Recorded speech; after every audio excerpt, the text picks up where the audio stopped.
앞으로 제 앞길 막지 마세요. 장모님 앞에서 말대답하지 마시고요. 상견례 날 성공의 눈이 먼 아들은 예비 장모가 보는 앞에서 어머니의 뺨을 후려졌습니다. 찰싹?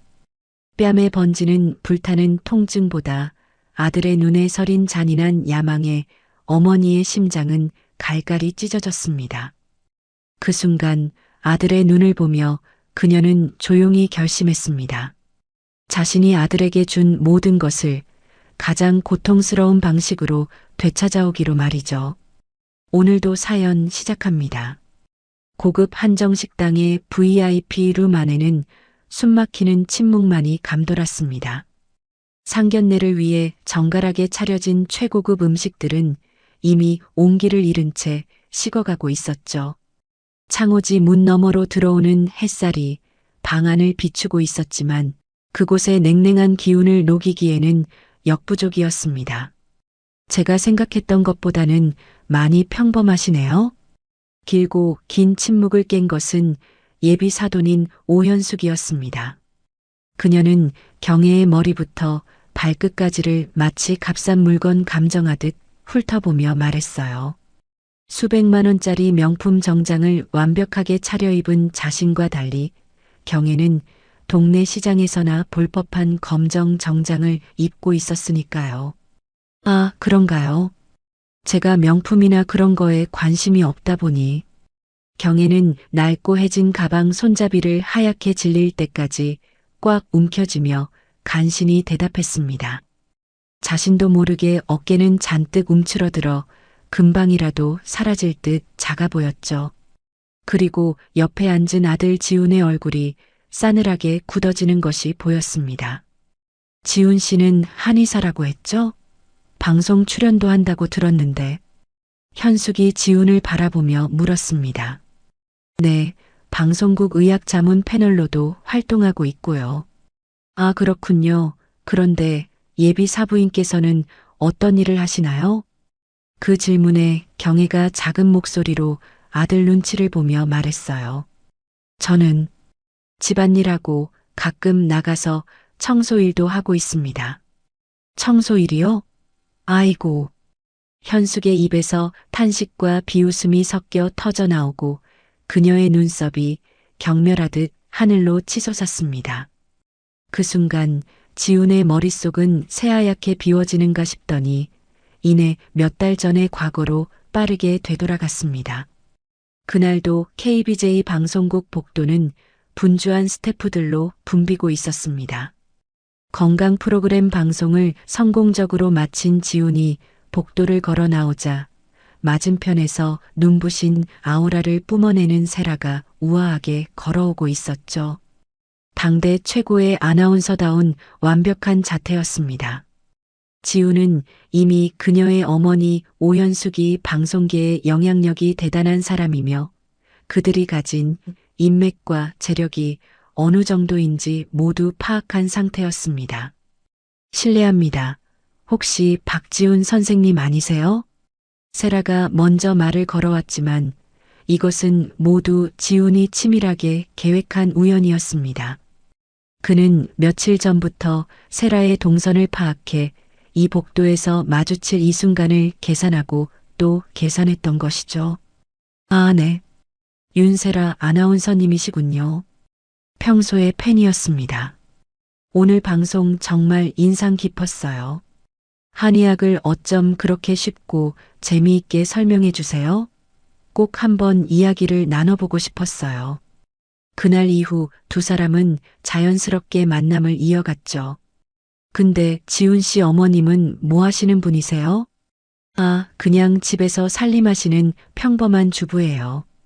지훈은 자신의 초라한 배경과 홀어머니에 대한 이야기는 철저히 숨긴 채 세련된 한의사이자 지적인 방송인으로서의 모습만을 보여주었습니다. 함께 최고급 레스토랑에서 식사를 하고 미술관을 거닐며 교양 있는 대화를 나누는 6개월의 시간 동안 그는 완벽하게 세라의 마음을 사로잡았고 결혼 이야기가 오고 가는 시점이 된 것이었죠. 지훈 씨? 무슨 생각을 그렇게 해요? 세라의 짜증 섞인 목소리에 지우는 정신이 번쩍 들었습니다. 어색한 분위기에 숨막히는 상견례 자리로 말이죠. 지훈 씨, 어머님이 청소일 하시는 건 처음 들었네요. 세라가 겉으로는 다정한 목소리로 말했지만 그녀의 눈빛은 차갑기만 했습니다. 아, 저희 어머니가 집에서 심심하실 때 가끔 나가시는 거예요. 워낙 정리하고 그런 거 좋아하셔서. 지훈이 어색하게 웃으며 변명했습니다. 하지만 현숙은 이 기회를 놓칠 생각이 전혀 없어 보였죠. 그녀는 시원한 냉수를 한 모금 마시고는 컵을 탁 소리가 나게 내려놓으며 결정타를 날렸습니다. 솔직히 말해서 우리 세라는 방송계에서도 알아주는 인재예요. 그런데 이건 좀 격이 안 맞는 것 같아서 말이죠. 엄마 좀 조용히 말해요. 세라가 형식적으로 어머니를 말렸지만 현숙은 멈추지 않았습니다. 내가 틀린 말 했니? 지훈 씨가 한의사면 나름 괜찮은 직업이지만 그 어머니가 청소 일을 하신다면 이야기가 달라지지. 사람들이 우리 집안을 뭐라고 보겠어. 현숙의 날카로운 말들에 경애가 침착하게 대답했습니다. 저는 제가 하는 일이 부끄럽다고 생각한 적 없습니다. 그 일을 하면서 아들을 잘 키웠고요. 경애의 말 한마디에 지훈이 더 이상 듣기 싫다는 듯 속삭였습니다. 어머니, 그 이야기는 그만하셔도 돼요. 제 일이 세라양의 방송일에 걸림돌이 될 일은. 경애의 말이 끝나기도 전에 지훈이 갑자기 일어나 고함을 질렀습니다. 좀 그만 하시라고요. 자신의 성공을 도와줄 예비 장모에게 자신의 어머니가 말대답을 하는 것 같았기 때문이죠. 분노에 휩싸인 지훈이 모두가 보는 앞에서 경애의 뺨을 세차게 후려쳤습니다. 찰싹 하는 살이 부딪히는 소리가 방 안을 찢는 듯 울려 퍼졌습니다. 앞으로 제 앞길 막지 마세요. 장모님 앞에서 말대답하지 마시고요. 장모님? 지훈아. 경애가 뺨을 감싸며 놀란 목소리로 불렀지만 지훈은 듣지 않았습니다. 한의원도 어머니 도움 없이 겨우겨우 운영하고 있는데 무슨 염치로 그런 말을 하시는 거예요? 제가 얼마나 아등바등 여기까지 왔는지 아시기나 하세요? 제발 부끄러운 줄 좀 아세요. 경애는 뺨에 번지는 불타는 통증보다 아들의 눈에 서린 잔인한 야망에 심장이 갈갈이 찢어지는 고통을 느꼈습니다. 현숙과 세라는 잠시 놀란 표정을 지었지만 그들의 눈 속에는 은밀한 만족감이 번지고 있었어요. 이것이야말로 그들이 원했던 그림이었으니까요. 어머, 지훈 씨, 진정해. 어머님께 이게 무슨 짓이야. 세라가 다가가 지훈의 팔을 잡으며 말렸지만 그 목소리에는 어떠한 진심도 담겨 있지 않았습니다. 그렇게 충격적인 폭력으로 인해 상견례는 완전히 파탄이 나고 말았습니다. 지훈과 세라, 현숙은 바닥에 주저앉은 경애를 벌레 보듯 쳐다본 후 그대로 방을 나가버렸죠. 차가운 방 안, 값비싼 음식들 사이에 홀로 남겨진 경애는 텅 빈 눈으로 아들이 사라진 문만 바라보고 있었습니다. 자신이 알던 아들은 이제 이 세상에 없다는 것을 뼈저리게 실감하는 순간이었습니다. 집으로 돌아온 경애는 아들의 잔인한 말을 곱씹느라 밤새 뒤척였고 어제 맞았던 뺨은 시퍼렇게 부어오르고 열이 났죠.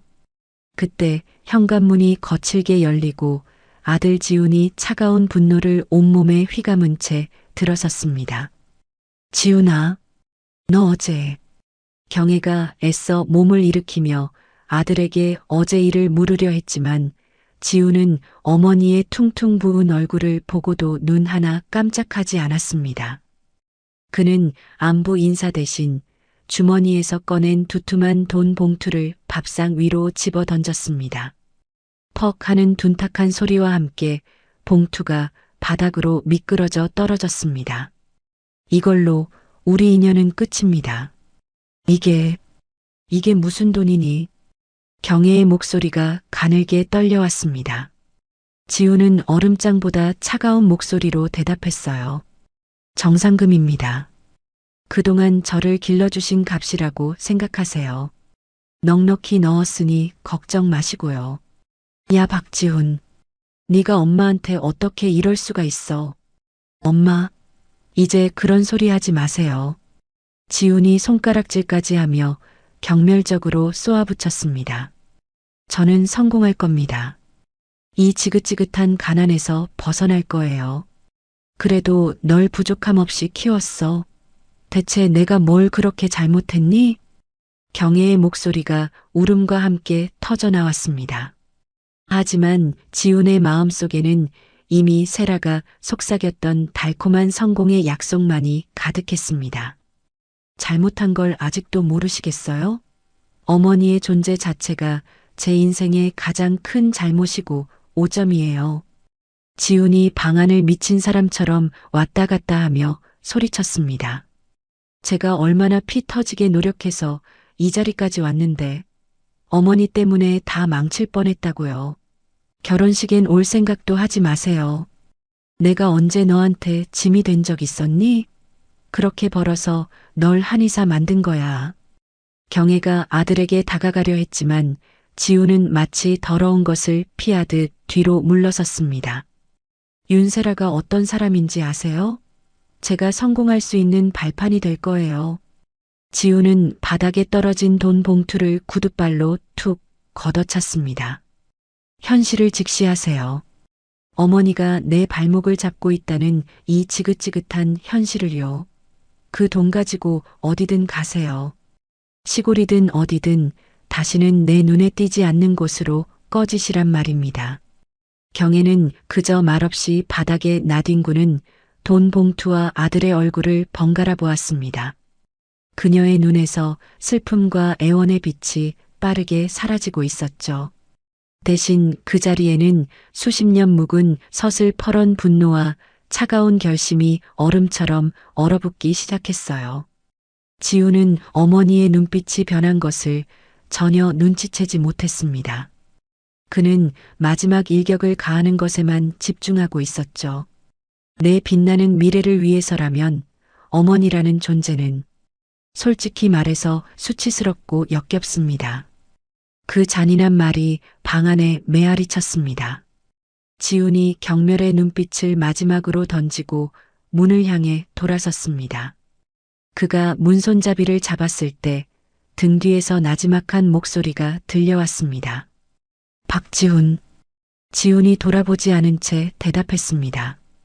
더 이상 할 말 없습니다. 그래, 알겠다. 경혜의 목소리에는 더 이상 애원이나 슬픔이 남아있지 않았습니다. 오히려 모든 것을 체념한 듯 혹은 무언가를 결심한 듯 단단하고 차분한 음성이었죠. 지훈이 문을 쾅 닫고 나가자 경혜는 곧바로 서랍에서 낡은 휴대폰을 꺼내 들었습니다. 그녀는 주소록 가장 깊숙한 곳에 저장해 두었던 오랫동안 누르지 않았던 번호를 찾아 망설임 없이 통화 버튼을 눌렀습니다. 신호음이 몇 번 울린 후 전화 너머에서 정중한 목소리가 들려왔어요. 여보세요. 서진우 실장님, 접니다. 회장님, 정말 오랜만입니다. 이게 얼마만입니까? 이제 내 자리로 다시 돌아가야겠습니다. 경혜의 목소리는 더 이상 월세방에 사는 가난한 청소부의 것이 아니었습니다. 수십 년간 잠들어 있던 절대자의 권위와 카리스마가 남김없이 되살아나고 있었죠. 바닥에 떨어진 돈 봉투를 내려다보며 경혜는 조용히 미소 지었습니다. 같은 시각 도시의 다른 한편에서는 전혀 다른 이야기가 펼쳐지고 있었습니다. 현숙의 호화로운 저택 거실은 부드러운 오렌지빛 조명으로 가득 차 있었죠. 한쪽 벽면을 가득 채운 대형 와인 셀러의 유리문 너머로 수십만 원을 호가하는 와인들이 보석처럼 빛나고 있었습니다. 응, 알았어. 아주 잘했어, 지훈 씨. 이탈리아산 최고급 가죽 소파에 비스듬히 누워있던 세라가 만족스러운 미소를 지으며 통화를 끝냈습니다. 그녀는 최신형 휴대폰을 대리석 테이블 위에 가볍게 내려놓았죠. 크리스털 와인잔을 손에 들고 있던 현숙이 궁금하다는 듯 물었습니다. 누구 전화니? 지훈 씨요. 엄마 말대로 아주 완벽하게 정리하고 왔대요. 세라가 소파에 다리를 쭉 뻗으며 고양이처럼 편안한 자세를 취했습니다. 그녀의 얼굴에는 승리감과 만족감이 역력했어요. 어떻게 정리했다는 거야? 현숙이 와인잔을 우아하게 돌리며 재촉했습니다. 그녀는 과정보다 결과를 중시하는 사람이었으니까요. 자기 엄마한테 두둑한 돈 봉투 던져주고 다시는 아는 척도 하지 말라고 대못을 제대로 박았다더라고요. 아주 확실하게요. 그래. 생각보다 일 처리가 깔끔하네. 그 친구. 현숙의 입꼬리가 흥미롭다는 듯 살짝 올라갔습니다. 마음에 드는 장난감을 발견한 아이 같았죠. 제가 고른 남자라니까요. 처음에는 조금 망설이는 것 같더니 제가 원하는 대로 결국 해내더라고요. 망설였다고? 현숙의 눈썹이 살짝 찌푸려졌습니다. 그녀는 자신의 계획에 한치의 오차도 용납하지 않았어요. 어제 상견례에서 자기 엄마 뺨 때릴 때 보니까 손이 아주 미세하게 떨리더라고요. 그래도 뭐 결국은 제대로 했잖아요. 세라가 대수롭지 않다는 듯 기지개를 켜며 말했습니다. 현숙은 와인을 한 모금 더 마시고는 차갑게 웃었습니다. 잘 길들이면 쓸데가 많은 도구가 되겠어. 도구요? 그래. 세라야, 엄마가 왜 가진 것 없는 놈들을 좋아하는지 아니? 현숙이 딸을 바라보며 마치 세상의 비밀을 알려주듯 진지한 표정을 지었습니다. 왜요, 엄마? 배고픈 개가 주인을 절대 물지 않거든. 성공에 목마른 놈들은 그걸 채워주기만 하면 뭐든지 해. 제 부모에게 으르렁거리는 것쯤은 일도 아니지. 현숙의 목소리에는 수십 년간 상류층에서 살아남으며 터득한 냉혹한 지혜가 담겨 있었습니다. 정말 그런 것 같아요. 지훈 씨 보니까 성공을 위해서라면 뭐든 할 사람 같더라고요. 어제 그 자식, 자기 어미 뺨 때리는 거 봤을 때 확신했어. 아, 저놈은 자기 영혼이라도 팔아치울 수 있는 쓸모있는 인재구나 하고. 현숙이 와인잔을 테이블에 내려놓으며 만족스러운 표정을 지었습니다. 모든 것이 그녀의 계산대로 흘러가고 있었죠. 역시 엄마의 안목은 대단해요. 그런데 엄마, 지훈 씨한테 뭐라고 해줘야 하지 않겠어요? 그렇지. 당근을 줘야 더 열심히 채찍질을 견디지. 현숙이 테이블 위에 금장 인터폰 버튼을 눌렀습니다. 김비서. 네, 사모님. 스피커 너머로 중년 남자의 정중한 목소리가 흘러나왔습니다. 내일 아침 일찍 박서방에게 내 개인 카드 한 장 보내. 한도는 신경 쓰지 말고 넉넉하게 풀어주고. 알겠습니다. 다른 지시사항은 없으시겠습니까? 그리고 강남 쪽 부동산에 연락 좀 돌려놔. 슬슬 신혼집 알아봐야 하니까 최고급 아파트로 몇 군데 추려놓으라고 해. 네, 바로 처리하겠습니다, 사모님. 현숙이 인터폰을 끄고 딸을 흐뭇하게 바라봤습니다. 이제부터 박지우는 이 엄마가 제대로 한번 키워봐야겠어. 똑똑하고 야심도 넘치고 무엇보다 저한테 꼼짝을 못하잖아요. 세라가 아이처럼 손뼉을 치며 기뻐했습니다. 그러다 문득 무언가 생각난 듯 표정이 잠시 진지해졌죠. 근데 엄마, 혹시 그 여자, 지훈 씨 어머니라는 사람이 이상한 짓이라도 하면 어떡해요? 무슨 이상한 짓? 아들한테 맞고 돈까지 받았으니까 억울하다고 언론 같은데 찾아가서 떠들기라도 하면. 세라의 걱정에 현숙은 코웃음을 쳤습니다. 세상 물정 모르는 소리 하지 마라. 돈 없고 힘없는 늙은이의 하소연을 어느 언론사에서 기사로 써주니 세상은 말이다. 돈이 있는 사람의 이야기만 들어준단다. 그래도 혹시 모르잖아요. 설령 소문이 좀 난다고 해도 우리한테는 먼지 한 톨만큼의 타격도 없어. 곤란해지는 건 박지훈 하나뿐이겠지. 하지만 그것도 이제 우리 방패막이가 있으니 상관없고. 그것도 그렇네요. 세라는 그제야 안심한 듯 환하게 웃었습니다. 모녀는 서로를 마주보며 만족스러운 미소를 나누었죠. 그들에게 박지훈의 어머니는 더 이상 고려할 가치도 없는 존재였습니다. 거실 한편의 대형 TV에서 밤 뉴스가 시끄럽게 흘러나오고 있었지만 두 사람의 귀에는 들리지 않았습니다. 그들은 자신들의 계획이 완벽하게 성공했다고 믿어 의심치 않았으니까요. 자신의 어머니를 차갑게 외면한 대가는 생각보다 훨씬 달콤하고 빠르게 도착했습니다. 일주일 후 지우는 완전히 다른 세상에 서 있었죠.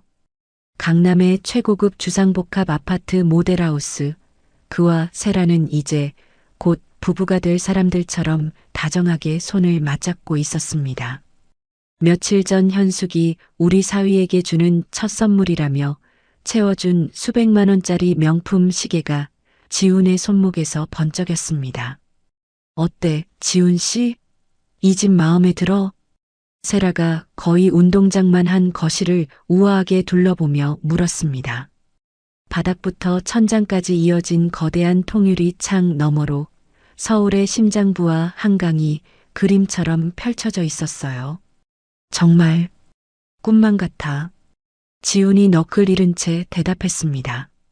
불과 일주일 전 곰팡내 나는 어머니의 작은 집 문을 닫고 나왔던 자신의 모습이 아득하게 느껴졌죠. 초라한 과거를 제 손으로 끊어냈다는 비뚤어진 우월감이 그의 가슴을 채웠습니다. 우리 엄마가 이 정도는 기본으로 해줘야 한다고 하시더라고. 내 딸이랑 사위가 어디 가서 초라하게 사는 꼴은 못 본다면서. 세라의 목소리에는 자부심이 가득했습니다. 정말 감사하다고 꼭 전해줘. 지훈이 벅차오르는 감정을 누르며 세라의 손을 꽉 잡았습니다. 뭘 이런 걸 가지고. 이제 한 가족이나 마찬가지인데. 세라가 그의 뺨에 가볍게 입을 맞추며 속삭였습니다. 그때 부동산 중개인이 다가와 정중하게 설명을 이어갔습니다. 이 아파트는 84평형으로 현재 시세가 25억 원 선입니다. 전세로는 15억 원에 나와 있습니다. 전세로 계약할게요. 엄마가 전부 처리해 주시겠다고 하셨어요. 세라가 마치 동네 슈퍼에서 물건값 이야기하듯 아무렇지 않게 대답했습니다. 지우는 이 모든 상황이 현실처럼 느껴지지 않았어요. 한 달에 몇십만 원 하는 월세도 버거워하던 자신이 이제 15억짜리 전셋집에 살게 된다니. 성공의 맛이 꿀처럼 달콤하게 느껴졌습니다. 그런데 지훈 씨, 혼수는 어떻게 할까? 세라가 푹신한 소파에 몸을 기대며 물었습니다. 혼수? 응, 가전제품이나 가구 같은 거요. 엄마가 대충 필요한 것들 목록을 뽑아주셨어.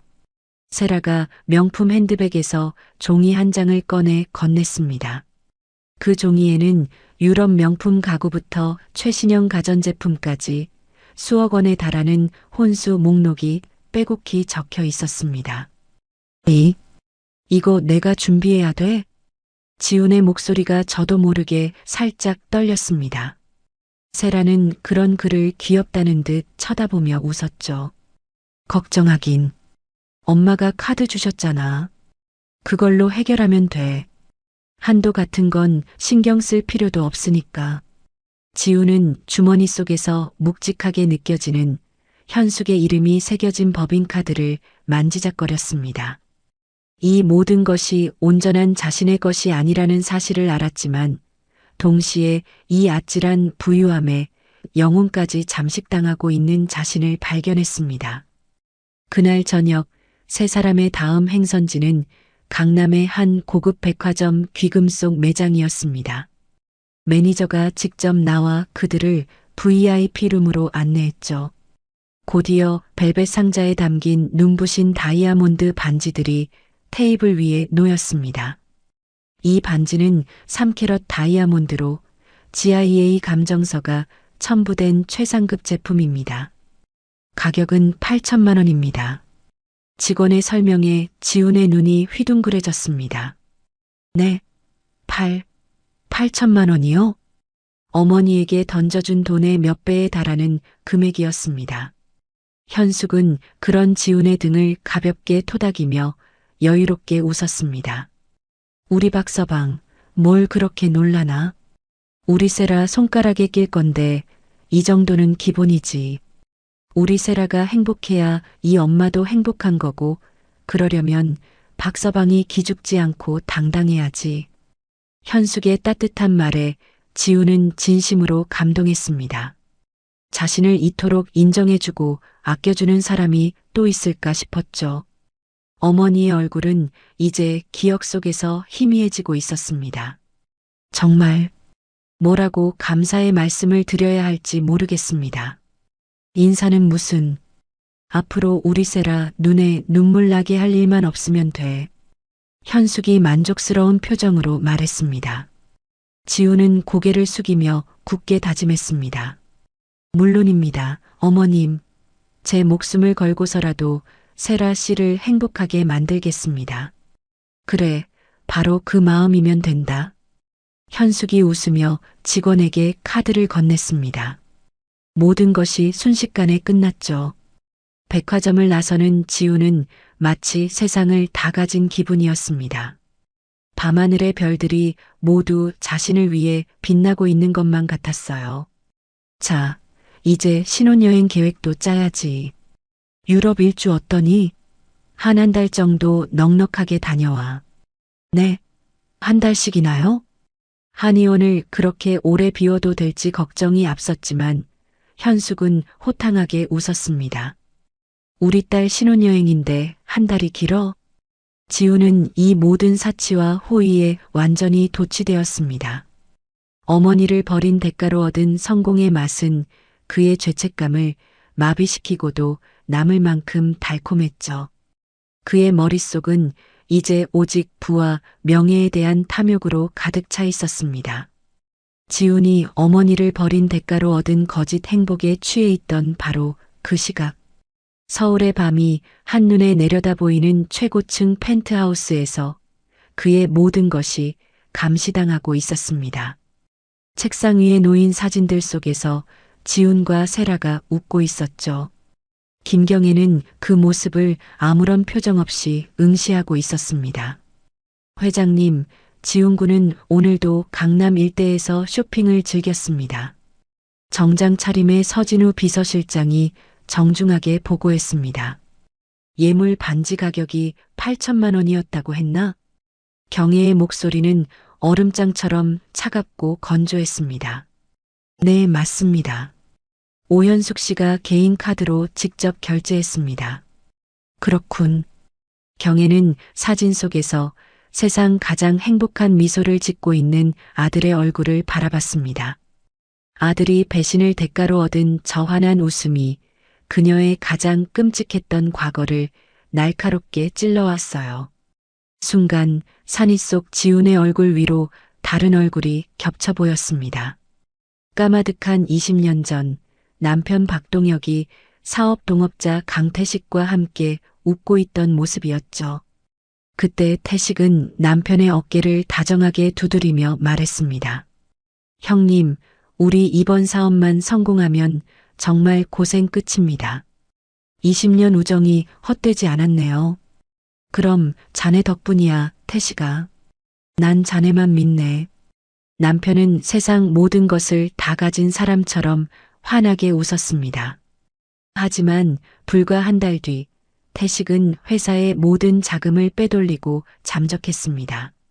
모든 것을 잃은 남편은 집으로 돌아와 잿빛이 된 얼굴로 경애에게 말했죠. 여보, 우리 끝났어. 태식이가 전부 다 가져갔어. 그게 무슨 소리예요? 태식 씨가 왜요? 회사 자금은 물론이고 우리 집까지 담보로 잡혀서 길바닥에 나앉게 생겼다고. 남편은 결국 스스로 세상을 등졌습니다. 그리고 며칠 후 그의 장례식장에 태식이 나타나 악어의 눈물을 흘렸습니다. 형수님, 정말 죄송합니다. 제가 형님을 더 잘 살폈어야 했는데, 당신이 어떻게... 형님이 사업 실패 때문에 스트레스를 많이 받으셨나 봅니다. 아, 제가 왜 몰랐을까요? 그 뻔뻔한 거짓 눈물 앞에서 경애는 아무것도 할 수 없었습니다. 다시 현재로 돌아온 경애의 눈빛은 더욱 차갑게 얼어붙어 있었습니다. 사진 속에서 부와 권력에 아첨하며 웃는 아들의 모습이 과거 남편의 등 뒤에서 웃고 있던 태식의 모습과 소름 끼치도록 겹쳐 보였어요. 실장님, 네, 회장님. 내가 왜 수십 년간 가난한 청소부를 연기했는지 이제 아시겠어요? 지훈군을 시험하기 위함이셨다고 생각합니다. 맞아요. 돈이 사람을 어떻게 망가뜨리는지 남편을 통해 제 두 눈으로 똑똑히 봤으니까. 경애가 일어나 창가로 걸어갔습니다. 밤의 도시가 발 아래 보석처럼 펼쳐져 있었죠. 남편이 그렇게 가고 나서 다짐했어요. 내 아들만큼은 돈의 노예가 아니라 사람의 가치를 아는 진짜 인간으로 키우겠다고요. 그래서 지훈군이 어머니를 진심으로 위하는지 확인하고자 하셨군요. 그런데 결과가 어땠죠? 경애의 목소리에 깊은 실망감이 배어 있었습니다. 결과적으로 지훈군은 회장님을 배신했습니다. 지금과 같은 모습으로 변할까봐 그렇게 키운 건데 결국 돈의 노예가 되어버리네요. 경애가 주먹을 꽉 쥐었습니다. 가난한 어미는 장애물이라며 발로 차버리고 부잣집 사위가 되어 행복해하는 모습이라니 참 역겹기 짝이 없네요. 회장님, 경애가 사진들을 구겨버렸습니다. 앞으로 어떻게 하시겠습니까? 그 아이가 어떤 선택을 하는지 마지막까지 지켜볼 겁니다. 어미로서 주는 마지막 기회죠. 경애의 목소리에는 더 이상 모성애의 온기가 남아있지 않았습니다. 오직 냉정한 심판관의 결의만이 가득했습니다. 다음 날 경애가 머무르고 있는 펜트하우스 가장 깊숙한 곳, 외부인은 존재조차 알 수 없는 비밀 집무실의 문이 소리 없이 열렸습니다.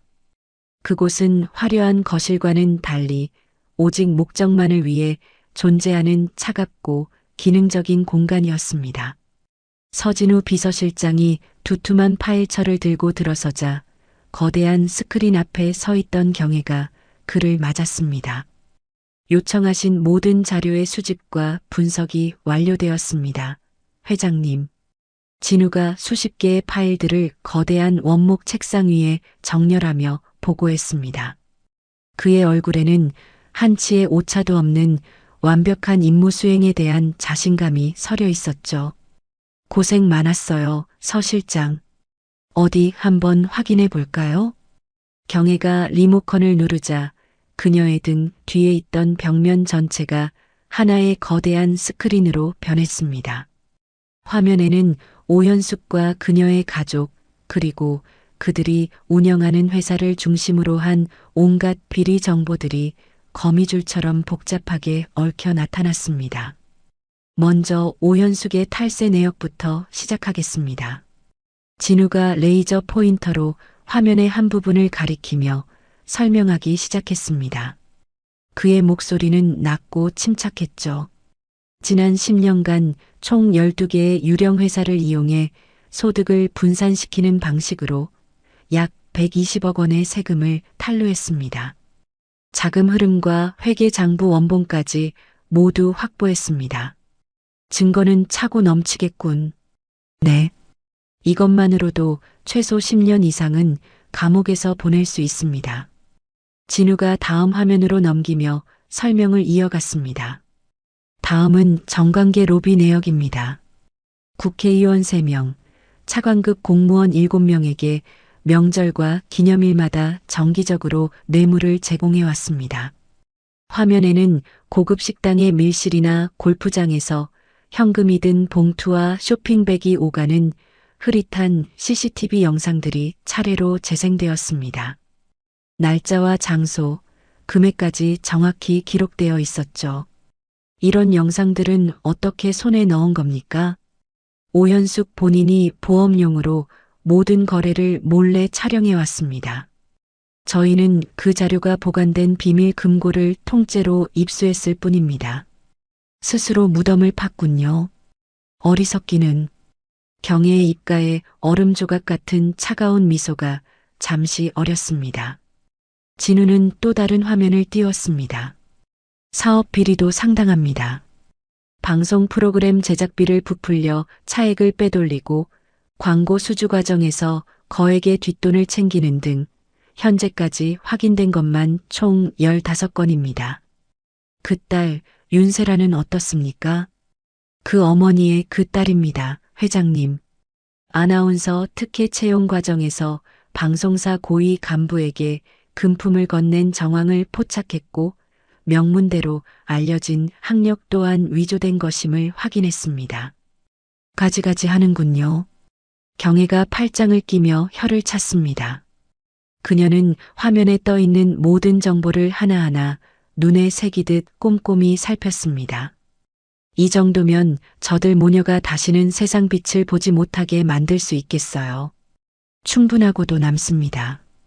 회장님, 이제 공격 순서를 정해 주십시오. 진우가 허리를 숙이며 조심스럽게 물었습니다. 경혜는 잠시 생각에 잠기는 듯 하더니 이내 결심이 선 듯 입을 열었습니다. 가장 먼저 저들의 돈줄부터 완전히 끊어버리세요. 돈이 없으면 아무것도 할 수 없는 인간들이니까. 구체적인 방식을 지시해 주십시오. 주거래 은행인 대한은행의 송 회장에게 연락하세요. 20년 전 신세를 갚을 때가 왔다고 전하고 오현숙에게 나간 모든 대출금을 내일 정오까지 회수시키라고 하세요. 경혜는 화면을 바라보며 마치 장기판의 말을 움직이듯 차근차근 계획을 설명했습니다. 그 다음은 언론입니다. 가장 영향력 있는 KBJ 방송국의 탐사보도팀에 탈세 자료 원본을 넘기세요. 그들이 가장 먼저 터뜨리도록 하는 겁니다. 사회적 파장이 엄청날 겁니다. 그래야죠. 첫 폭로 이후 일주일 간격으로 뇌물수수, 사업비리 순으로 하나씩 추가 폭로해 나가는 겁니다. 저들이 숨을 돌릴 틈도 반격할 기회도 주어서는 안 돼요. 알겠습니다, 회장님. 하지만 서 실장, 이 모든 계획의 가장 중요한 핵심은 바로 내 아들 박지훈이에요. 그녀의 목소리가 한층 더 차가워졌습니다. 지훈군 말씀이십니까? 네. 그 아이가 가장 행복하고 모든 것을 다 가졌다고 믿는 바로 그 순간에 가장 치명적인 타격을 줘야 해요. 진우가 또 다른 파일을 꺼내며 말했습니다. 지훈군의 현재 재정 상황입니다. 현재 오현숙의 법인카드로 월 평균 3천만 원 이상을 사용하고 있으며 신혼집으로 계약된 15억짜리 아파트 역시 오현숙의 명의입니다. 그 모든 것이 단 하루아침에 신기루처럼 사라진다면 그 아이 표정이 어떨 것 같습니까? 상상조차 하기 힘듭니다. 존경하던 장모와 죽고 못 살던 여자가 파렴치한 범죄자로 몰락하는 모습을 제 눈으로 직접 목격하게 된다면 그땐 또 어떤 표정을 지을까요? 경혜의 입꼬리가 희미하게 올라갔습니다. 그것은 미소가 아닌 잔인한 상상에서 오는 만족감의 표현이었죠. 회장님, 썩어빠진 권력을 세상에 드러내 바로잡는 일이에요. 그리고 내 아들에게는 마지막 교육이 될 겁니다. 교육이라 하시면 돈 때문에 소중한 것을 버린 자의 끝이 얼마나 비참한지 뼛속 깊이 새겨주는 마지막 수업이죠. 경혜가 리모컨으로 거대한 스크린을 껐습니다. 수많은 비리 정보들이 암흑 속으로 사라졌습니다. 모든 계획은 완벽하게 세워졌습니다. 언제부터 시작하겠습니까? 진우가 마지막으로 물었습니다. 경혜가 그를 돌아보며 나지막이 하지만 단호하게 명령했습니다. 바로 내일 아침부터 단 1초도 더 기다려줄 이유가 없습니다.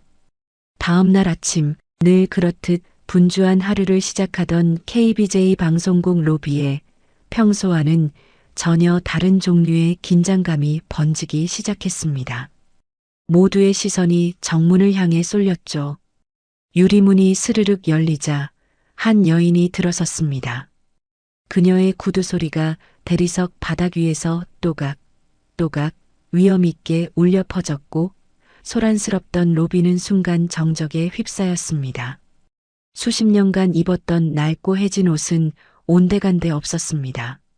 대신 그녀의 몸에는 한치의 오차도 없이 완벽하게 재단된 최고급 맞춤 정장이 감겨 있었죠. 저분은 누구시죠? 처음 뵙는 분인데.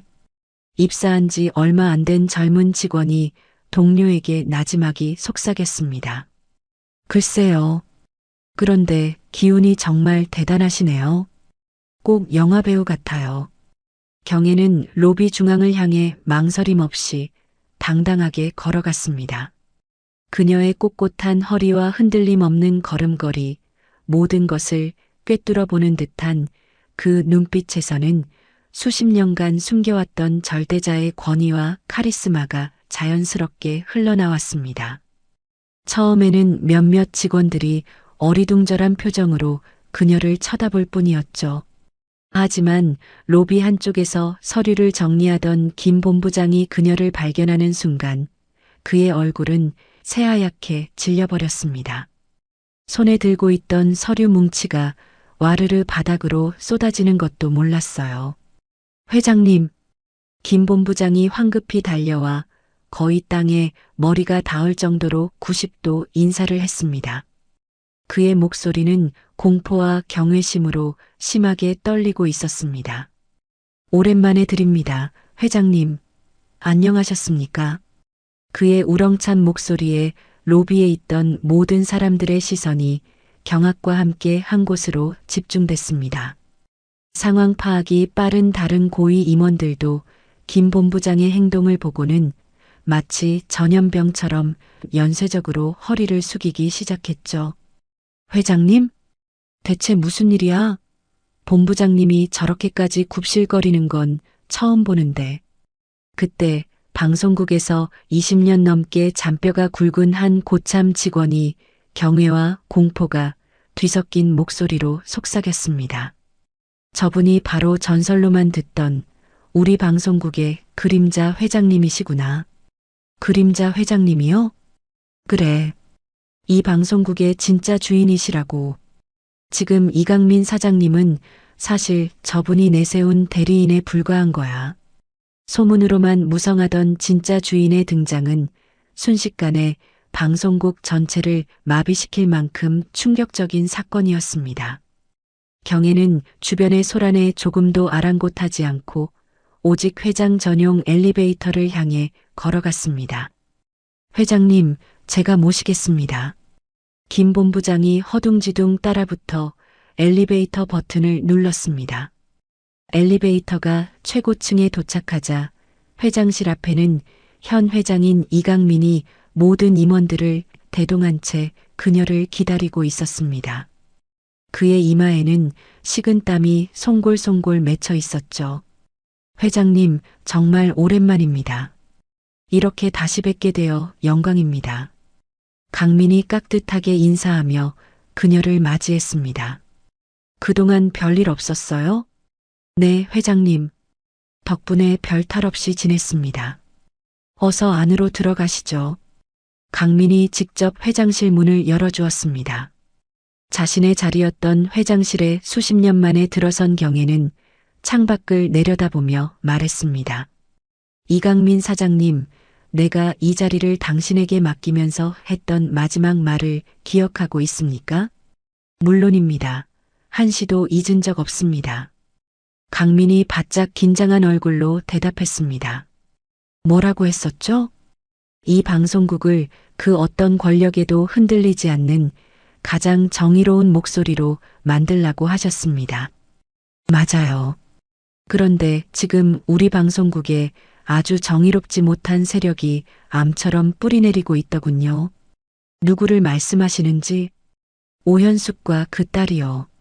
그들이 우리 방송국을 사유화하고 있다는 걸 정말 모르고 있었습니까? 경혜의 목소리가 얼음처럼 차가워졌습니다. 송구합니다, 회장님. 윤세라의 아나운서 특혜 채용, 오현숙의 부당한 사업 개입, 그리고 최근에는 박지훈이라는 한의사를 끌어들여 의학 자문이라는 자리까지 만들어주지 않았습니까? 면목이 없습니다. 제가 미처 변명은 됐습니다. 경혜가 강민을 똑바로 바라보며 명령했습니다. 오현숙의 돈줄, 윤세라의 명예, 그리고 내 아들 박지훈의 미래까지 이 방송국에서 그들의 모든 것을 삭제하세요. 지금 당장 말입니까? 네. 지금 이 순간부터입니다. 강민은 잠시의 망설임도 없이 책상으로 가 인터폰을 눌렀습니다. 비서실장인가? 지금 즉시 모든 부서장과 본부장들을 긴급 소집하도록 해. 5분 안에 이 회의실로. 알겠습니다. 강민이 경혜를 향해 고개를 숙이며 보고했습니다. 지금 즉시 윤세라 아나운서가 출연하는 모든 프로그램에서 하차시키고 대기 발령을 내리겠습니다. 박지훈 군의 의학 자문 계약 또한 즉시 해지하겠습니다. 오현숙과 관련된 모든 외주 제작, 광고 계약도 전부 파기하세요. 네, 회장님. 바로 처리하겠습니다. 그 순간부터 KBJ 방송국 내부는 거대한 변화의 소용돌이에 휩싸이기 시작했습니다.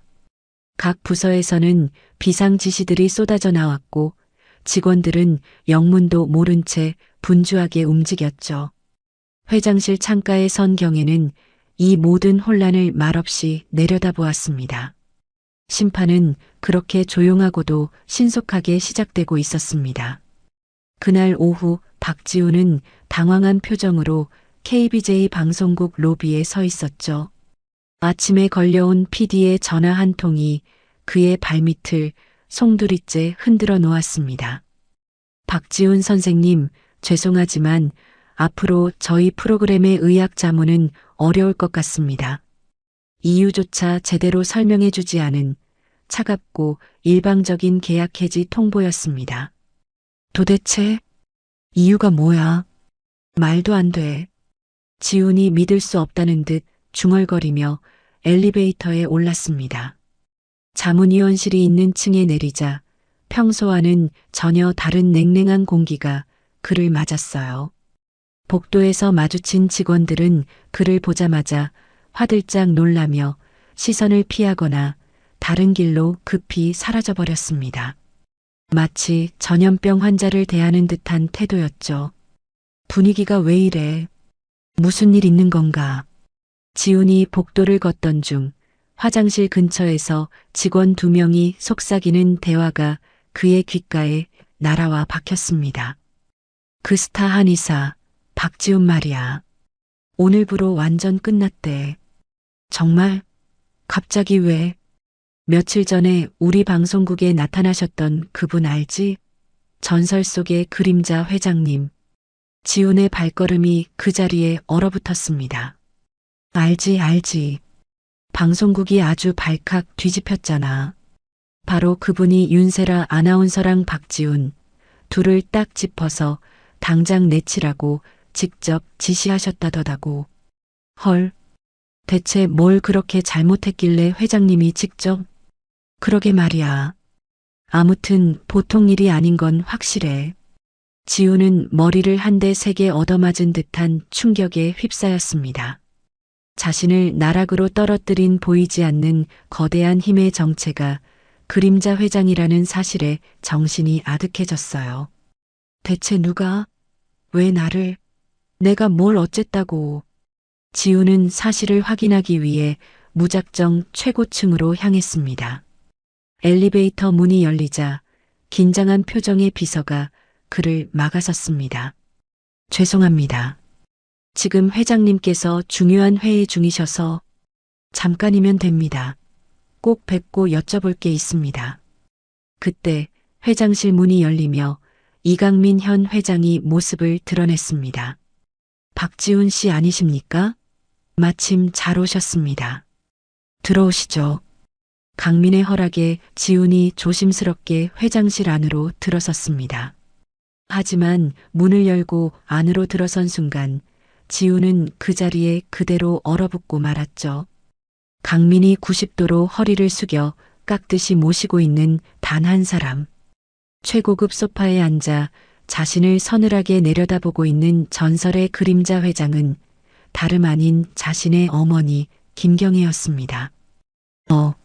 어머니? 지훈의 목소리가 염소처럼 떨렸습니다. 초라한 월세방의 남루한 어머니가 아니었습니다. 온몸에서 뿜어져 나오는 압도적인 기품과 카리스마는 마치 여왕과도 같았죠. 자신이 돈 봉투를 던지며 모욕했던 그 사람이 자신의 운명을 쥐고 흔드는 거대한 권력자였다는 믿을 수 없는 현실 앞에 그는 숨조차 쉴 수 없었습니다. 왔니, 지훈아? 경애의 목소리는 차갑고 위험이 넘쳤습니다. 이게 다 무슨 일입니까? 어머니가 왜 여기에? 대체 뭘 하고 계신 거예요? 지훈이 자기도 모르게 뒷걸음질 치며 물었습니다. 뭘 하고 있냐니? 내 방송국에서 내가 할 일을 하고 있는 것이다. 네. 방송국이라뇨? 그래. 이 KBJ 방송국은 처음부터 내 것이었다. 네가 태어나기 훨씬 전부터. 지훈의 얼굴이 새하얗게 질려갔습니다. 그럼 어머니가 그 그림자 회장이라는 말입니까? 그래, 네가 그토록 경멸하고 무시했던 청소부 내 엄마가 말이다. 지훈은 눈앞의 광경이 악몽이기를 바라며 머리를 흔들었습니다. 아닙니다. 이건 말이 안 돼요. 어머니는 가난하고. 가난? 내 아들만큼은 돈의 노예가 아닌 사람을 볼 줄 아는 진짜 인간으로 키우고 싶었다. 그래도 부족함 없이 키웠고 한의사가 되고 개원할 때까지도 지원을 아끼지 않았는데 너의 성에 안 찼나 보구나. 경애의 차가운 시선이 아들의 심장을 꿰뚫었습니다. 말도 안 돼. 지훈의 다리에서 힘이 풀리며 그는 벽에 겨우 몸을 기댔습니다. 하지만 넌 고작 돈과 명예 때문에 이 엄마의 가슴에 칼을 꽂았어. 그래서 저를 이렇게 만드신 겁니까? 아니, 이제부터 시작이다. 지훈은 자신의 모든 것을 무너뜨린 것이 바로 어머니의 계획이었음을 깨닫고 절망했습니다. 그의 얼굴이 공포와 배신감으로 흉하게 일그러졌죠. 어머니, 어떻게 저한테, 어떻게 이렇게까지 하실 수가 있어요? 경애의 마지막 말이 지훈의 남은 희망마저 산산조각 내버렸습니다. 어머니의 실체를 마주하고 내동댕이 쳐진 지훈은 완전한 공황 상태에 빠져 있었습니다. KBJ 방송국을 뛰쳐나온 그는 자신의 차 안에서 핸들을 부러질 듯 붙잡고 산소가 부족한 사람처럼 거친 숨을 몰아쉬었죠. 며칠 전까지만 해도 성공의 상징이었던 고급 세단이 이제는 그를 가두는 답답한 철제 관처럼 느껴졌습니다. 이럴 수가 없어. 이건 전부 거짓말이야. 지훈의 머릿속은 수십 년간 믿어왔던 세상이 통째로 뒤집히는 듯한 혼란으로 가득했습니다. 자신이 경멸하고 버렸던 가난한 어머니가 사실은 자신의 목줄을 쥐고 있던 거대한 권력자였다는 충격적인 진실. 그 진실은 그의 자존심을 산산조각 내버렸어요. 나를, 처음부터 끝까지 나를 가지고 논 거야. 지훈이 분노를 이기지 못하고 주먹으로 핸들을 세차게 내려쳤습니다. 쾅! 하는 소리와 함께 손등이 찢어져 피가 흘렀지만 그는 고통조차 느끼지 못했습니다. 그의 절망은 순식간에 어머니를 향한 걷잡을 수 없는 증오와 분노로 변질되기 시작했죠. 자신이 어머니를 버렸다는 죄책감은 온데간데 없고 오히려 자신이 속았다는 비뚤어진 피해의식이 독버섯처럼 그의 정신을 잠식했습니다.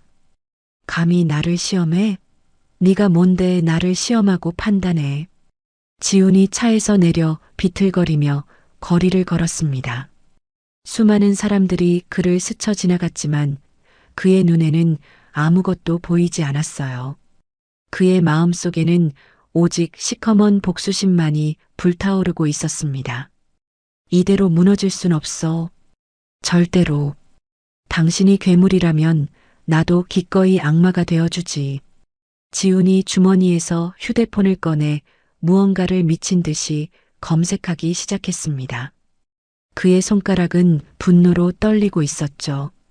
그는 어머니의 명예를, 그 고고한 권위를 바닥으로 끌어내린 가장 비열하고 효과적인 방법을 찾고 있었습니다. 며칠 후 지훈은 허름한 건물에 자리한 작은 인터넷 언론사를 찾아갔습니다.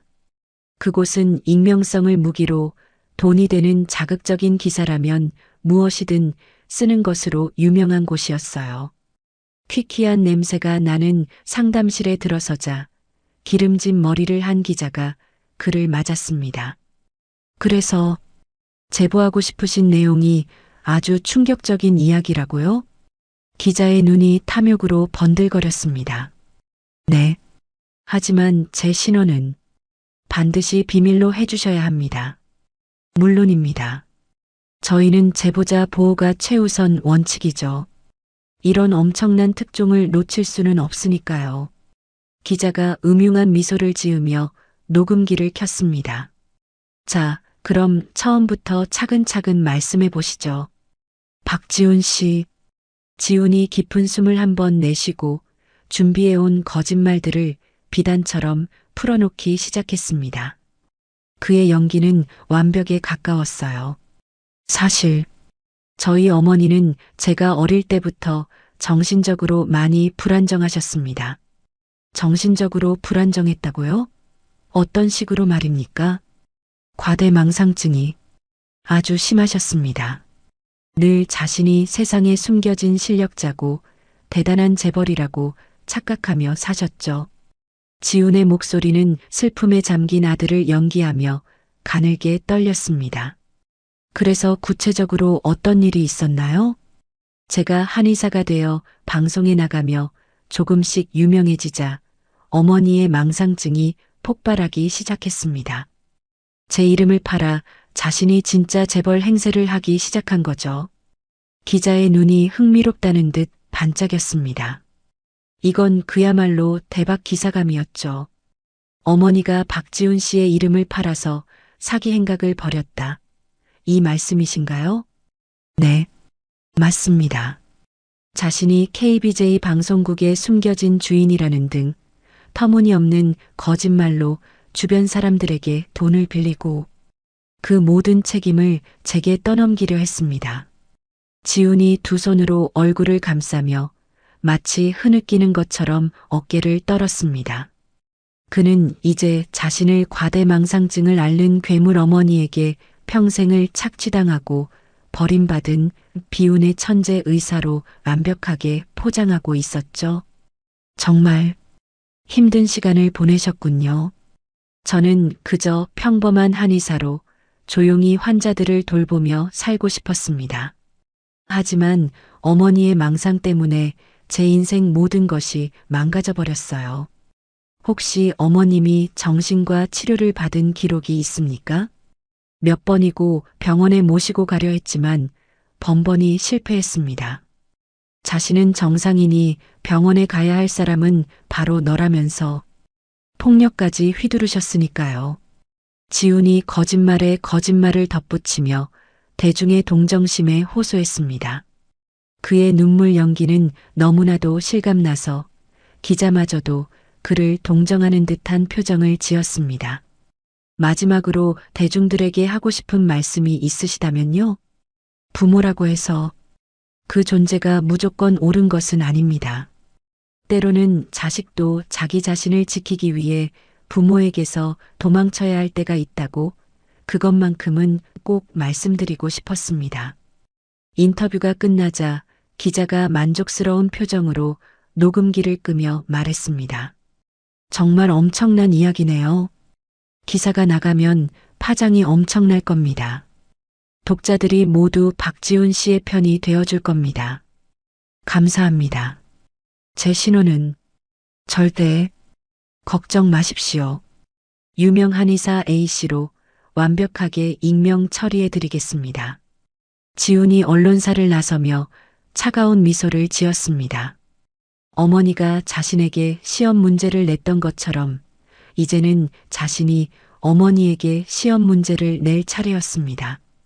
어머니, 당신이 그토록 지키고 싶어 했던 명예와 위신이 이 거짓 기사 하나로 어떻게 무너지는지 똑똑히 지켜보세요. 그는 자신의 비열한 반격이 완벽하게 성공할 것이라는 어리석은 착각에 빠져 있었습니다. 박지훈이 심혈을 기울여 만들어낸 거짓 눈물과 비열한 이야기는 며칠 뒤 인터넷이라는 거대한 확성기를 통해 온 세상으로 퍼져나갔습니다. 그가 심어놓은 독은 전염병보다 빠른 속도로 대중의 귀와 눈을 사로잡았죠. 충격 단독. 천재 한의사 A씨, 재벌 행세에 온 비정한 어머니의 두 얼굴 폭로.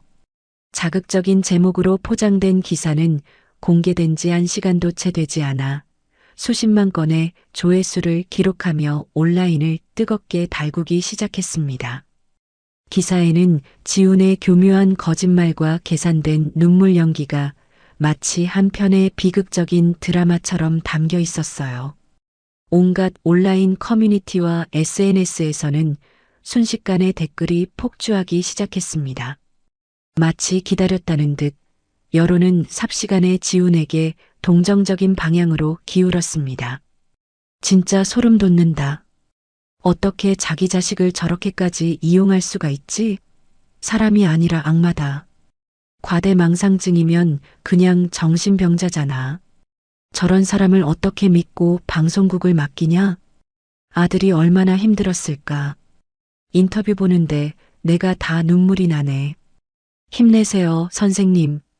특히 지훈의 한의사라는 직업은 그의 거짓 증언에 강력한 신뢰를 더했습니다. 의료인이라는 사회적 권위가 그의 새빨간 거짓말을 진실처럼 보이게 만드는 훌륭한 포장지 역할을 해주었죠. 현직 의사가 거짓말할 이유가 뭐가 있겠어? 어머니한테 정말 심각한 문제가 있나 보네. 의사가 직접 과대망상증이라고 진단까지 내렸는데 이건 거의 확실한 거 아니야? 급기야 경애가 수십 년간 남몰래 이어온 수백억 원대의 익명 기부와 자선 활동마저 의심의 대상이 되기 시작했습니다. 그 자선 활동이라는 것도 결국 이미지 관리용 위선이었을 가능성이 높지. 진짜 돈이 많았다면 왜 정체를 숨기고 익명으로 했겠어? 뭔가 구린 구석이 있으니까 그랬겠지. 사적인 복수국은 순식간에 대중을 선동한 추악한 진실 공방으로 변질되었습니다. 지훈은 자신의 호화로운 아파트 소파에 앉아 실시간으로 올라오는 인터넷 댓글들을 하나하나 확인하며 만족스러운 미소를 지었습니다. 그래, 바로 이거야. 사람들에게 이게 사실이든 아니든 그건 중요하진 않지. 그는 휴대폰을 들어 익숙한 번호를 눌렀습니다. 얼마 지나지 않아 밝은 목소리가 들려왔죠. 여보세요? 지훈 씨, 세라 씨, 기사 봤어? 지금 난리도 아니야. 지훈이 흥분을 감추지 못하며 말했습니다. 세라의 목소리에도 안도감과 감탄이 섞여 있었습니다. 응, 방금 봤어. 정말 대단해. 어떻게 그런 생각을 했어? 이제 어머니도 함부로 나서지 못할 거야. 여론이 이렇게까지 나쁜데 그 그림자 회장이라는 사람도 별 수 없겠지. 지훈이 자신만만하게 말했습니다.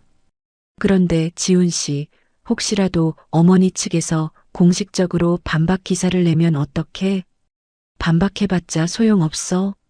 사람들은 이미 내 눈물을 믿고 있거든. 한번 감성에 호소하면 이성적인 증거 따위는 아무도 신경 쓰지 않아.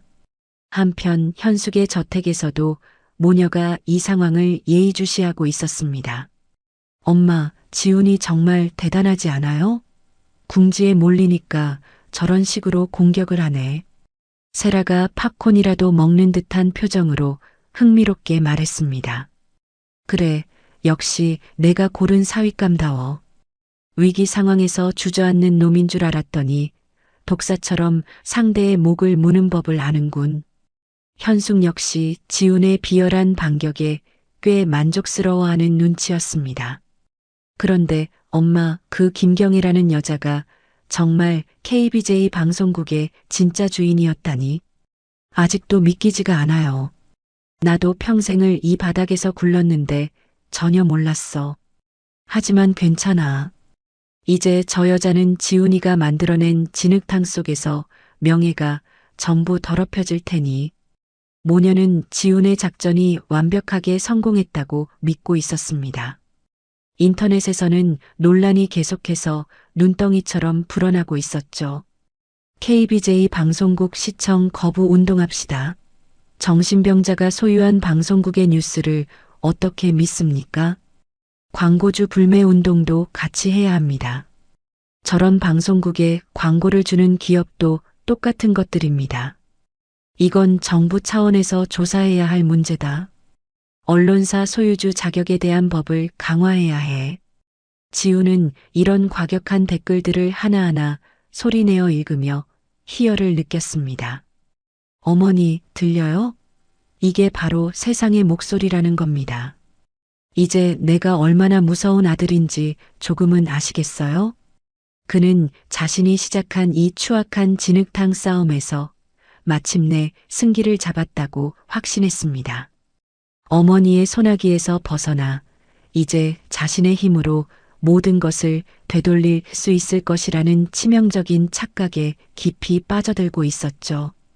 박지훈이 일으킨 여론이라는 거대한 불길은 그가 상상했던 것보다 훨씬 더 맹렬하게 타올랐습니다. 그리고 그 시커먼 연기는 마침내 KBJ 방송국 최고층 회장실의 창문까지 뒤덮기 시작했죠. 이강민 회장은 잔뜩 굳은 얼굴로 태블릿 PC 화면을 넘기며 쉴 새 없이 쏟아지는 악성 댓글들을 경애에게 보여주고 있었습니다. 사무실의 공기는 무겁게 가라앉아 있었어요. 회장님, 여론이 저희가 통제할 수 있는 수준을 넘어섰습니다. 지금 즉시 강력한 법적 대응을 시작해야 합니다. 강민이 태블릿을 경애 앞에 테이블에 내려놓으며 다급하게 말했습니다. 화면에는 경애를 정신병자, 자식 등골 빼먹는 악마 등으로 지칭하는 온갖 끔찍한 말들이 가득했습니다. 지금 바로 반박 기사를 내고 최초 유포자와 악성 댓글 작성자들을 명예훼손으로 전부 고소해야 합니다. 더는 지체할 시간이 없습니다. 경애는 아들이 자신을 과대망상증 환자로 몰아가는 기사와 그의 동조하는 대중의 잔인한 말들을 눈 하나 깜빡하지 않고 차분히 읽어내려갔습니다. 그녀의 표정에는 분노나 슬픔 대신 오히려 모든 것을 끝내겠다는 차가운 결심만이 서리고 있었죠. 아니요, 법적 대응은 하지 않겠습니다. 네, 그럼 어찌하시겠습니까? 이대로 방치했다가는 방송국 이미지에까지 치명적인 타격이. 저 아이가 대중을 상대로 거짓 눈물을 흘리며 동정심을 얻어내는 모습을 보니 20년 전 그날이 떠오르는군요. 경애가 천천히 의자에서 일어나 창가로 걸어갔습니다. 그녀의 시선은 저 멀리 도시의 스카이라인을 향해 있었죠. 남편의 등 뒤에 비수를 꽂고 장례식장에 나타나 가증스러운 눈물 연기를 하던 그 배신자의 모습과 어찌 일이 똑같을까요? 경애의 목소리에는 이제는 슬픔조차 넘어선 깊고 공허한 실망감이 배어 있었습니다. 회장님, 경애가 결심을 굳힌 듯 강민을 향해 몸을 돌리며 단호하게 말했습니다. 제가 직접 나설 겁니다. 비겁하게 변호사나 언론 담당자 뒤에 숨지 않고 제 얼굴과 제 목소리로 대중 앞에 직접 서겠습니다. 강민의 눈이 놀라움으로 커졌습니다. 회장님, 직접 나서시겠다니요? 지금 여론은 완전히 적대적입니다. 대중은 회장님의 말씀을 들으려 하지 않고 오히려 비난의 화살을 퍼부을 겁니다. 제발 제고해 주십시오. 여론이 어떻든 상관없습니다. 수많은 거짓은 잠시 세상을 속일 수 있어도 결국 단 하나의 진실 앞에서는 모두 무릎 꿇게 되어 있으니까요. 경혜가 책상으로 걸어가 인터폰의 비서실장 연결 버튼을 눌렀습니다. 서 실장님, 지금 바로 준비해 주세요. 네, 회장님. 무엇을 준비할까요? 스피커 너머로 침착한 진우의 목소리가 들려왔습니다. 내일 저녁 7시 방송국 1층 대강당에서 긴급 기자회견을 열겠습니다. 모든 언론사에 공지하세요. KBJ 방송국의 그림자 회장이 지난 수십 년간의 침묵을 깨고 직접 입을 연다고 강민이 거의 애원하듯 그녀를 말렸습니다. 회장님, 제발 신중하게 생각해 보십시오. 한 번 뱉은 말은 다시 주워 담을 수 없습니다. 만약 조금이라도 실수가 나온다면 이미 돌이킬 수 없는 선은 저 아이가 먼저 넘었습니다. 경혜가 다시 창밖을 바라보며 말했습니다. 그날 저녁 KBJ 그림자 회장 긴급 기자회견 소식이 전해지자 언론계는 그야말로 발칵 뒤집혔습니다. 수십 년간 전설처럼 존재하던 인물이 직접 대중 앞에 나선다는 소식에 모든 기자들의 관심이 KBJ 방송국으로 집중되었죠. 지훈 역시 자신의 아파트에서 속보로 뜬 그 소식을 보고 당황한 기색이 역력했습니다. 기자회견? 갑자기 기자회견을 한다고? 대체 무슨 말을 하려고? 그는 불안감에 휩싸여 다급하게 세라에게 전화를 걸었습니다. 세라 씨, 뉴스 봤어? 어머니가 내일 저녁에 기자회견을 연대. 응, 나도 방금 봤어. 괜찮은 거야? 세라의 목소리에도 당혹감과 불안감이 묻어났습니다. 설마 내가 거짓말을 했다는 증거라도 찾았나? 진정해, 지훈 씨. 무슨 증거가 있겠어.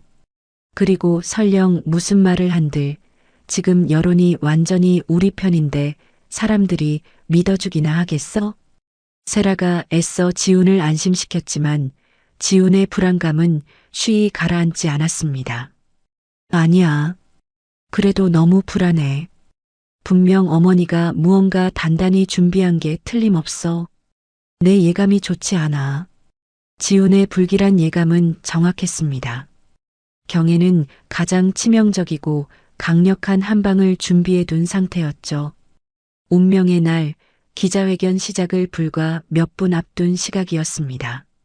수백 개의 카메라 플래시가 쉴 새 없이 터지는 KBJ 방송국 기자회견장 뒤편, 대기실의 공기는 무겁게 가라앉아 있었죠.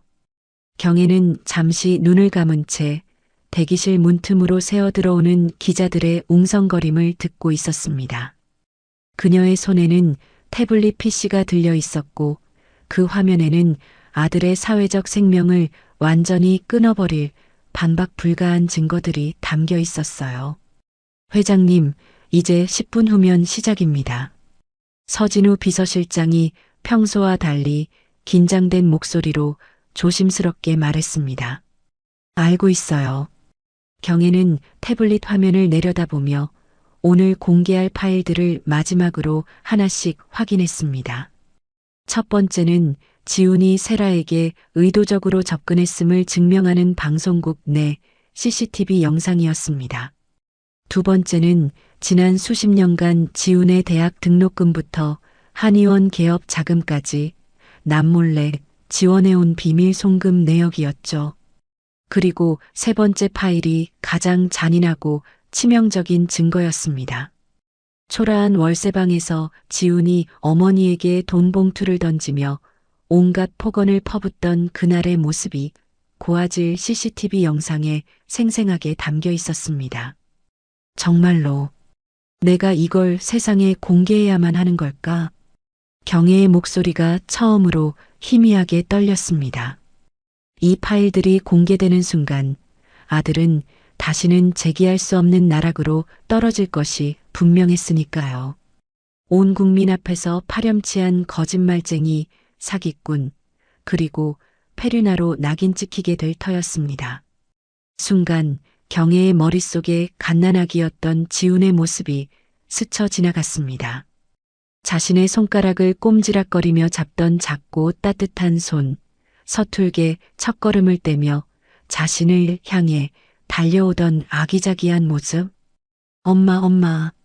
넘어져 무릎이 까져 피가 나는데도 울면서 자신에게 달려와 안기던 어린 아들의 모습이 눈앞에 선했습니다. 그때의 지훈에게 엄마는 세상의 전부이자 유일한 위안이었죠. 회장님, 괜찮으십니까? 안색이 좋지 않으십니다. 진우가 걱정스러운 얼굴로 물었습니다. 괜찮아요. 괜찮아. 하지만 경혜의 눈가는 어느새 촉촉하게 젖어들고 있었습니다. 이것은 스스로에게 던지는 마지막 질문이자 어머니라는 이름으로 치르는 가장 고통스러운 시험이었어요. 과연 이것이 진정한 정의 구현인지, 어미로서 자식에게 내리는 형벌이 너무나 가혹한 것은 아닌지에 대한 인간적인 고뇌가 그녀를 무겁게 짓눌렀습니다. 내가 아직도 저 아이를 내 아들이라고 생각하고 있는 건가? 바로 그때였습니다. 정적을 깨고 휴대폰 알림이 날카롭게 울렸습니다. 발신자를 알 수 없는 문자 메시지 한 통이 도착해 있었죠. 경혜가 화면을 터치해 메시지를 열어보는 순간 그녀의 세상이 잠시 멈췄습니다. 그 우스꽝스러운 쇼 당장 멈추고 당신 재산의 절반을 내게 넘겨요. 그렇지 않으면 20년 전 아버지를 배신한 게 강태식이 아니라 바로 당신이었다고 세상에 폭로해버릴 테니. 경혜는 숨을 멈춘 채 화면의 글자들을 몇 번이고 다시 읽었습니다. 이것은 증거를 기반으로 한 협박이 아니었어요. 아들의 비열하고 잔인한 속셈이 훤히 들여다보였습니다.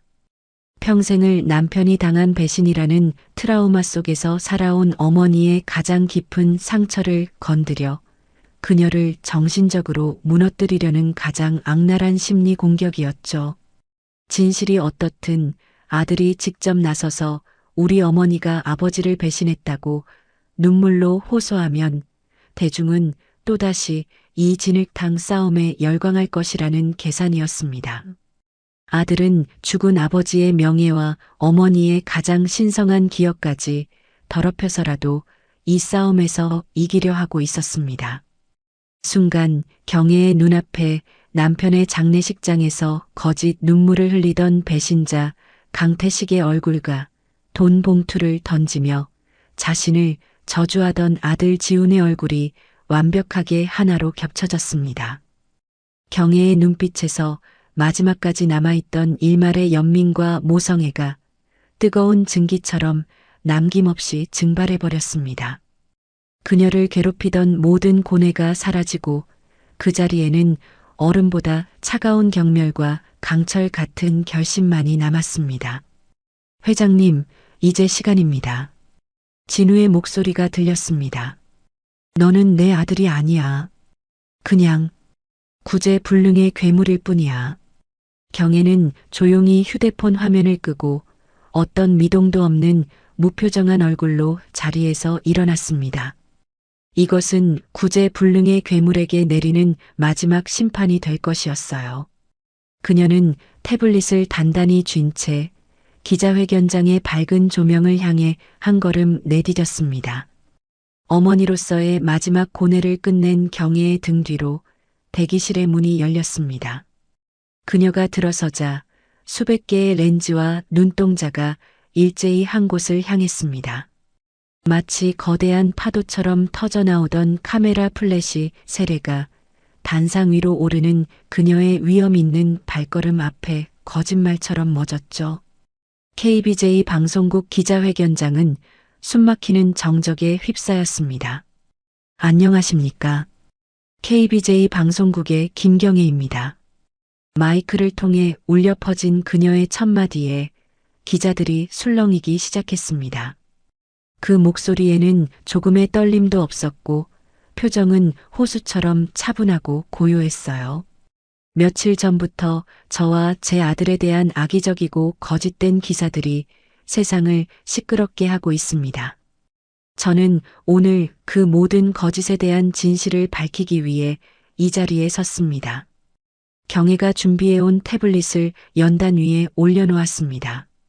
그녀의 손짓 하나하나에 모든 기자들의 시선이 집중되었습니다. 먼저 제 아들 박지훈이 언론을 통해 주장한 내용들에 대해 하나씩 반박하겠습니다. 아들은 저를 과대망상증에 걸린 정신병자라고 매도했습니다. 하지만 지금부터 제가 보여드리는 것을 보시면 과연 누가 거짓의 가면을 쓰고 있는지 명백히 아실 수 있을 겁니다. 경애가 태블릿을 조작하자 그녀 뒤편의 거대한 스크린에 첫 번째 영상이 재생되기 시작했습니다. 그것은 지훈이 방송국 복도에서 윤세라의 동선을 미리 파악하고 벽 뒤에 숨어 그녀를 기다리고 있는 모습이었죠. 기자회견장이 웅성거리기 시작했습니다. 이것이 제 아들이 운명 같은 우연이었다고 주장했던 윤세라 아나운서와의 첫 만남입니다. 보시다시피 모든 것이 치밀하게 계획된 의도적인 접근이었습니다. 문자 내용과 박지훈의 PC에서 찾아낸 계획서도 첨부합니다. 다음 자료를 보시겠습니다. 이것은 지난 20년간 제가 익명의 후원자라는 이름으로 제 아들에게 지원한 자금 내역입니다. 두 번째 화면에는 지훈의 대학 등록금부터 한의원 개업 자금까지 총 3억 원에 달하는 송금 내역이 상세하게 나타났습니다. 가난한 어머니에게 착취당했다던 아들의 주장이 뿌리부터 흔들리는 순간이었죠. 저는 단 한순간도 아들을 버린 적이 없습니다. 오히려 평생을 바쳐 그 아이의 성공을 뒷바라지해 왔습니다. 그리고 그 결과로 제가 받은 것은 이것이었습니다. 경애의 목소리에 처음으로 희미한 감정이 스며들기 시작했습니다. 세 번째 영상이 스크린에 재생되자 기자회견장 곳곳에서 경악의 탄성이 터져 나왔습니다. 바로 지훈이 월세방에서 어머니에게 돈 봉투를 던지며 온갖 폭언을 퍼붓는 충격적인 장면이었죠. 제발 부끄러운 줄 좀 아세요. 솔직히 말해서 어머니라는 존재는 제 빛나는 미래에 수치스럽고 역겹습니다. 영상 속 지훈의 잔인한 목소리가 회견장 전체에 섬뜩하게 울려 퍼졌습니다. 기자들은 경악을 금치 못하며 서로를 바라봤고 몇몇 여기자들은 차마 보지 못하겠다는 듯 고개를 돌렸습니다. 경애의 눈에서 마침내 뜨거운 눈물이 흘러내렸습니다. 하지만 그녀의 목소리는 여전히 강철처럼 단단했어요. 저는 단지 제 아들이 진정한 인간이 되기를 바랐습니다. 돈이 아닌 사람의 마음을 볼 줄 아는 아이로 키우고 싶었습니다. 그래서 수십 년간 저의 모든 것을 숨기고 가난을 연기했습니다. 경애의 가슴 아픈 고백에 시끄럽던 기자회견장은 완전한 정적에 빠졌습니다. 하지만 제 아들은 그 시험에서 완전히 실패했습니다. 고작 부와 권력이라는 신기루 앞에서 저를 장애물로 여겼고 성공을 위해 제 손을 놓아버렸습니다. 이제 이 자리에 계신 모든 분들이 그리고 이 방송을 보고 계신 국민 여러분께서 누가 진실을 말하고 있는지 아실 거라 믿습니다. 경애가 눈물을 닦으며 말을 이었습니다. 그리고 마지막으로 이 자리에서 한 가지 더 발표할 것이 있습니다. 저는 오늘부로 제 아들 박지훈에게 상속될 예정이었던 저의 모든 재산을 사회에 환원하여 새로운 공익재단을 설립할 것을 국민 여러분 앞에 엄숙히 선포합니다. 기자회견장이 다시 한번 거대한 충격으로 술렁였습니다. 재단의 이름은 진실과 정의 재단이 될 것이며 제 아들처럼 돈의 유혹에 빠져 길을 잃는 대신 진실하고 정의롭게 살아가는 소외된 이웃들을 돕는 데 사용될 것입니다. 그것은 아들과의 모든 법적, 정신적 관계를 완전히 끊어내는 대국민 의절 선언이었습니다. 기자회견이 끝나자마자 여론은 무섭게 뒤집혔습니다. 지우는 대한민국 최악의 페르나로 낙인 찍혔고 현숙과 세라 역시 희대의 사기꾼 공범으로 몰려 대중의 문매를 맞았죠. 같은 시각 강남에 위치한 현숙의 화려한 대저택에서는 귀를 찢는 듯한 비명과 함께 무언가 깨지는 소리가 이어졌습니다. 거대한 TV 화면에서는 여전히 경애의 기자회견 하이라이트와 자신들의 범죄 사실을 보도하는 뉴스가 흘러나오고 있었죠.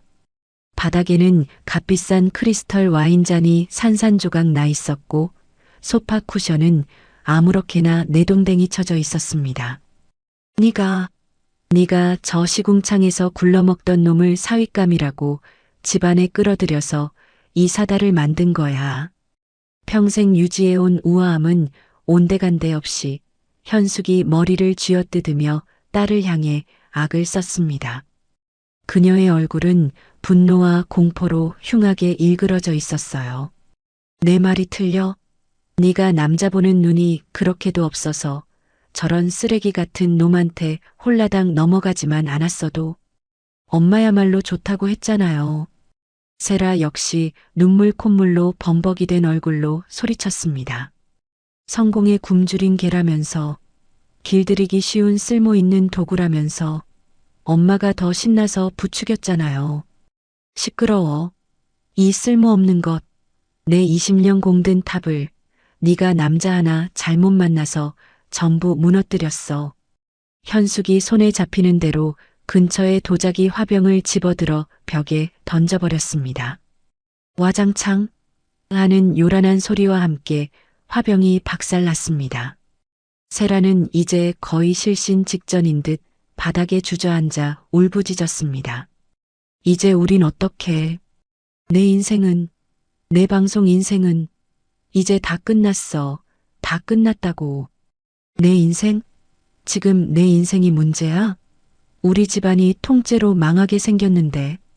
서로를 향한 비난과 원망이 독처럼 오가는 바로 그때였습니다. 딩동 날카로운 초인종 소리가 저택 전체에 울려 퍼졌습니다. 모녀의 비명과 울음소리가 순간 뚝 그쳤죠. 두 사람은 핏기 없는 얼굴로 서로를 마주 봤습니다. 다시 한번 재촉하듯 초인종이 울렸습니다. 누구세요?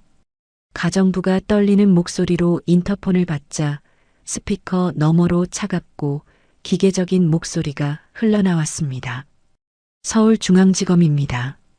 오현숙 씨와 윤세라 씨에 대한 압수수색 영장 집행하러 나왔습니다. 문 여세요.